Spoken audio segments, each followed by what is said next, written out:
What's up guys, it's time to do a full review of the Samsung Galaxy S10e. The answer to the iPhone XR with a similar price point of $750.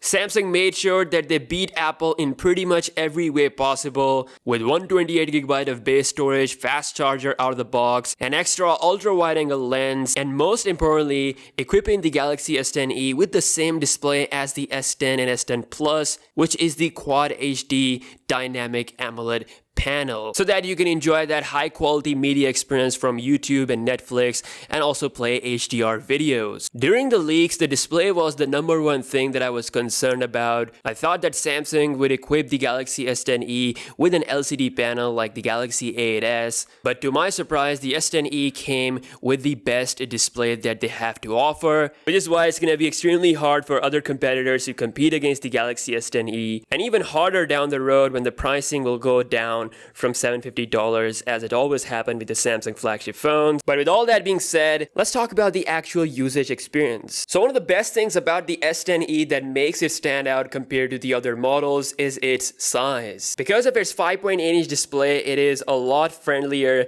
with a one-handed experience. I can literally reach every part of the display without any problem.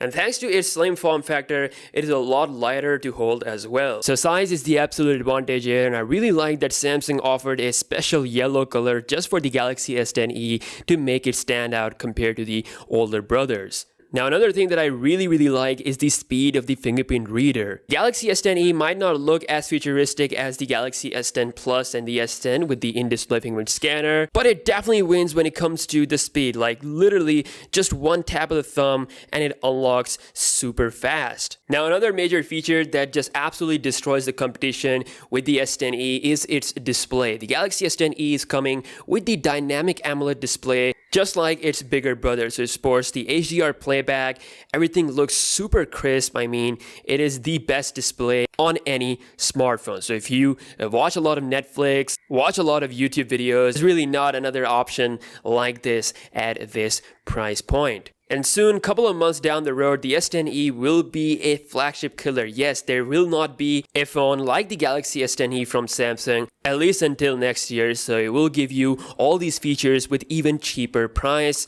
And that's going to cause a problem to brands like Xiaomi and OnePlus. Now with its small size, the S10e actually comes with a smaller battery of 3100 mAh. And you might be thinking that the battery performance won't be as good as the S10 Plus or the Galaxy S10. And yes, you are right about that, but the battery performance on this phone is actually pretty good. I've been able to go through full day of usage without any problem. It's actually slightly better than the battery performance I'm getting from my Galaxy S9 Plus, which comes with a 3500 mAh cell. So thanks to the One UI optimization and the consistent dark mode along with the new processor, it is definitely doing a better job. Now speaking of performance, thanks to the new chip and the optimization with the One UI, this thing is a beast. It just flies through everything. I have yet to see a lag with any of my Galaxy S10 phones. I'm super impressed with the performance this year. I've already done a dedicated speed test video which you can check out. The RAM management is really good, and overall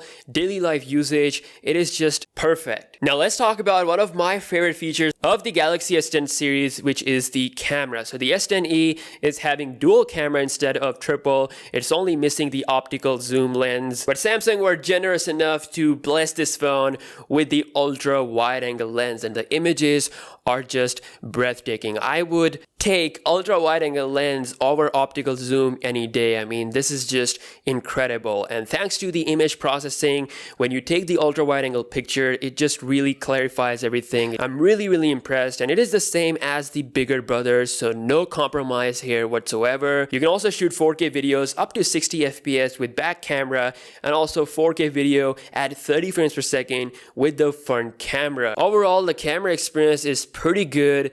The only thing that's missing is the night mode, which I think Samsung will add in the future. Apart from that, this camera is really good. The images have decent processing, but still they leave a lot of room for editing. So if you want to play with your images in post-processing, you can definitely bring a lot of improvements to the already great pictures. And perhaps one of the biggest changes why anyone would consider the S10 series is its front camera.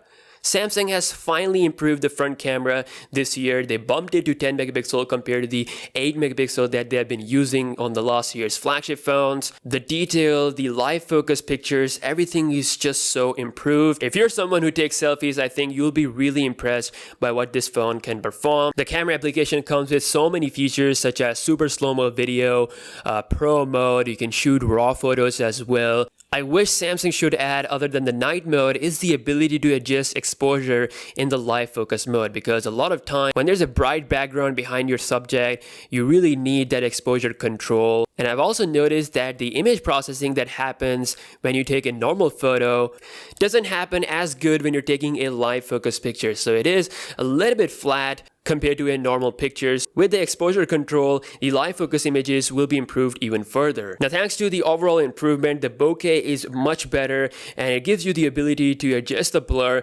afterwards when you take the photo. You also have the ability to set different kind of blur effects as well. And perhaps one of the most asked question is how is the Instagram/Snapchat quality is on the new Galaxy S10 phones. And I have made a dedicated video about this on my channel, but I'm just gonna say that thanks to the Instagram mode, your stories will look a lot better because now it actually utilizes the camera. You can switch between ultra wide angle mode and the normal mode as well. So now you'll have ultra wide angle stories for your Instagram, and it quickly takes you to the Instagram application where you can apply all the effects and stuff. This is the best Samsung phone for Instagram and Snapchat. You can save these stories and then post them on Snapchat if you want to. If you guys follow me on Instagram and check out my stories, this definitely does make a difference. Although still, the actual Instagram camera experience is still not as good as what you get on the iPhone. And of course, when you're recording stories from Samsung's Instagram mode, you're missing out on things like super zoom, boomerang, focus, all that Instagram stuff that you normally get. But this is a great first step. For most people, it's not gonna matter anyways, but if you are someone who is concerned about this, then I think the Instagram mode is the answer for your problems. One question that I'm getting asked a lot is, should you go for the S10e or the Galaxy Note 9 because the price is very similar? And the answer to this question is very simple. If you want a larger display and bigger battery and S Pen, then the Galaxy Note 9 is the phone that makes more sense. But if you want the latest processor, the latest cameras, an improved front camera, Instagram mode, the latest chip, I mean, the S10e is the phone to go for. If I personally had to choose, I would definitely go with the Galaxy S10e. I'm not much of a S Pen user, and yes, the screen is big, but the S10e is just too good with other features. That ultra wide angle lens and that front camera is just hard to ignore, and I can't imagine picking up the older generation over this phone because it really is that good. So all in all, the Galaxy S10e is an absolute beast of a phone. It is almost a flagship killer if you think about it. A couple of months when the price will go down, the S10e will be an incredible value. It still is an incredible value at this price point, and I think this is Samsung's ultimate answer to the iPhone XR, the upcoming OnePlus, and other devices. So let me know your thoughts about the S10e in the comment section below. I will be doing my full review on the Galaxy S10 Plus as well, so be sure to stay tuned for that video, and I'll catch you guys in the next one. Peace out.